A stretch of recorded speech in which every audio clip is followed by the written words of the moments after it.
Hello everyone, welcome to my channel. എൻ്റെ പേര് advocate ഹരേ കൃഷ്ണ. നമ്മൾ ഇന്ന് കേരളത്തിൽ എങ്ങനെ LLB പഠിക്കും, അതുപോലെ തന്നെ കേരള ലോ എൻട്രൻസ് എക്സാമും അതിൻ്റെ സിലബസും അടിസ്ഥാനമായിട്ടുള്ള കാര്യങ്ങൾ നമുക്ക് നോക്കാം. കേരളത്തിലെ 4 പ്രധാനപ്പെട്ട ഗവൺമെന്റ് കോളേജുകൾ തൃശ്ശൂർ, കോഴിക്കോട്, എറണാകുളം, ട്രിവാൻഡ്രം, അതുപോലെ തന്നെ മറ്റ് ഏതാനും പ്രൈവറ്റ് കോളേജിലേക്കുള്ള LLB സീറ്റുകളിലേക്ക് നടത്തുന്ന എൻട്രൻസ് ആണ് കേരള ലോ എൻട്രൻസ് എക്സാമിനേഷൻ അല്ലെങ്കിൽ ക്ലി എന്ന് ഷോർട്ടാക്കി പറയുന്നത്.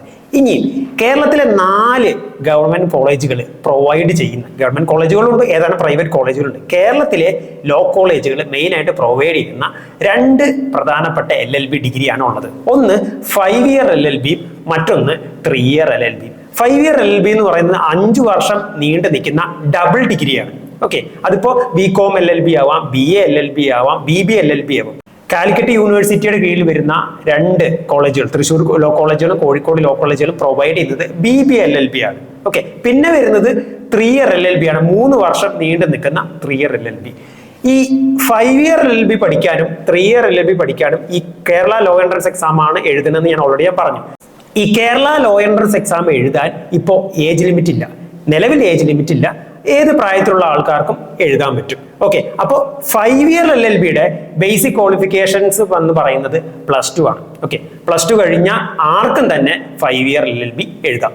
3 ഇയർ LLBയുടെ ബേസിക് ക്വാളിഫിക്കേഷൻസ് എന്ന് പറയുന്നത് ഡിഗ്രിയാണ്. ഓക്കെ, അപ്പോൾ 3 ഇയർ LLB ഡിഗ്രി കഴിഞ്ഞവർക്ക് മാത്രമേ എഴുതാൻ പറ്റുള്ളൂ. 5 ഇയർ LLB +2 കഴിഞ്ഞാൽ ആർക്കും വേണം എഴുതാം. ഓക്കെ, ഇനി 5 ഇയർ LLBയിൽ 4 ഗവൺമെന്റ് കോളേജുകളിൽ മൊത്തം 360 ഗവൺമെന്റ് സീറ്റുകളാണ് ഉള്ളത്. 5 ഇയർ LLBയിൽ 4 ഗവൺമെന്റ് കോളേജുകളിൽ 360 ഗവൺമെന്റ് സീറ്റുകളാണ് ഉള്ളത്. 3 ഇയർ LLBയുടെ കീഴിൽ 420 ഗവൺമെന്റ് സീറ്റും ഉണ്ട്. ഓക്കെ, പിന്നെ കേരള ലോ എൻട്രൻസ് എക്സാം എന്ന് പറയുന്നത് കമ്പ്യൂട്ടർ ബേസ്ഡ് ടെസ്റ്റാണ്, CBT. കമ്പ്യൂട്ടർ ബേസ്ഡ് ടെസ്റ്റാണ്, പേപ്പർ OMR അല്ല, കമ്പ്യൂട്ടർ ബേസ്ഡ് ടെസ്റ്റാണ്. ഈ 3 ഇയർ LLBക്കും 5 ഇയർ LLBക്കും ഒരു എൻട്രൻസ് തന്നെയാണ് നടത്തുന്നത്. സെപ്പറേറ്റ് എൻട്രൻസ് ഒന്നുമില്ല, ഒരു എൻട്രൻസ് തന്നെയാണ് നടത്തുന്നത്. ഇവരുടെ എക്സാം പഠിക്കേണ്ട സബ്ജക്റ്റുകളും എക്സാം പാറ്റേണും ഒരേ രീതിയിലാണ്. സെപ്പറേറ്റ് ആയിട്ട് അഡ്മിഷൻ നടത്തുന്നതേ ഉള്ളൂ. 2 പേർക്കും 5 ഇയർ LLB പഠിക്കാനും 3 ഇയർ LLB പഠിക്കാനും ഒറ്റ എൻട്രൻസ് ആണ് നടത്തുന്നത്. ഇനി നമുക്ക് ഈ ക്ലി എഴുതാനുള്ള ക്വാളിഫിക്കേഷൻസ് നമുക്ക് എന്തൊക്കെയാണെന്ന് നോക്കാം. ആദ്യം നമുക്ക് 3 ഇയർ LLBയുടെ നോക്കാം. 3 ഇയർ LLBയുടെ ബേസിക് ക്വാളിഫിക്കേഷൻ നമ്മൾ ഡിഗ്രി പാസ്സായിരിക്കണം. അതായത് ഡിഗ്രി കഴിഞ്ഞവർക്ക് മാത്രമാണ് 3 ഇയർ LLBക്ക് 3 ഇയർ LLB എഴുതാൻ പറ്റുള്ളൂ. അതില് ഡിഗ്രി ജനറൽ കാറ്റഗറി സ്റ്റുഡന്റ് ആണെങ്കിൽ 45% ഡിഗ്രി പാസ്സായിരിക്കണം. അത് SEBC കാറ്റഗറി സ്റ്റുഡൻസ് ആണെങ്കിൽ, ഇപ്പോൾ ഈഴവ, മുസ്ലിം, ഈ വിശ്വകർമ്മ ആൻഡ് അതർ കമ്മ്യൂണിറ്റീസ്, മറ്റുള്ള കാറ്റഗറീസിനൊക്കെ അവരെയാണ് നമ്മൾ SEBC കാറ്റഗറി എന്ന് പറയുന്നത്. അവർക്ക് 45 ഡിഗ്രി 42% പാസ്സായാൽ മതി. SC/ST കാറ്റഗറി സ്റ്റുഡന്റ് ആണെങ്കിൽ ഡിഗ്രി 40% പാസ്സായാൽ മതി. ഇനി 5 ഇയർ LLBയുടെ ബേസിക് ക്വാളിഫിക്കേഷൻസ് എന്ന് പറയുന്നത് +2 ആണ്. +2 കഴിഞ്ഞാൽ ആർക്കും 5 ഇയർ LLB എഴുതാം.